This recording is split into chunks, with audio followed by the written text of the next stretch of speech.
एक बार स्वामी विवेकानंद जी अपने आश्रम में एक छोटे से पालतू कुत्ते के साथ टहल रहे थे।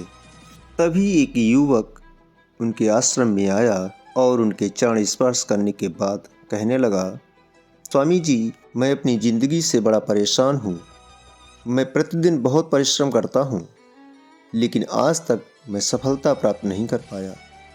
पता नहीं ईश्वर ने मेरे भाग्य में क्या लिखा है, जो इतना पढ़ा लिखा होने के बावजूद भी मैं कामयाब नहीं हो सका। युवक की परेशानी को स्वामी जी ने तुरंत समझ लिया।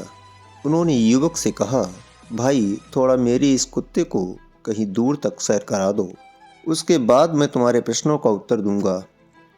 उनकी इस बात पर युवक को थोड़ा अजीब लगा, लेकिन उसने पलटकर कोई प्रश्न नहीं किया और कुत्ते को दौड़ाते हुए आगे निकल पड़ा।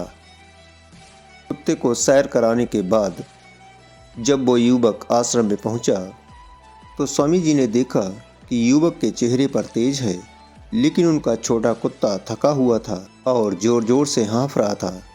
स्वामी जी ने पूछा, भाई, मेरा कुत्ता इतना कैसे थक गया?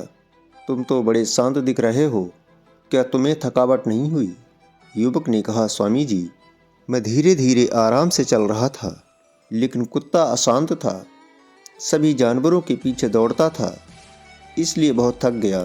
तब विवेकानंद ने कहा, भाई, तुम्हारे प्रश्नों का उत्तर तो यही है।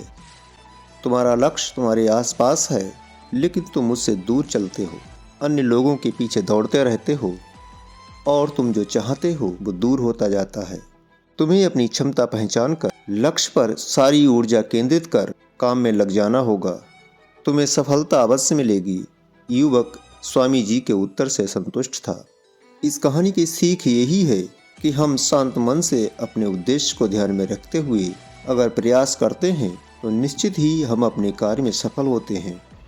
अगर हमारा मन इधर उधर के व्यर्थ के कार्यों में भटकता रहेगा तो हम अपने उद्देश्य की प्राप्ति से बहुत दूर हो जाते हैं।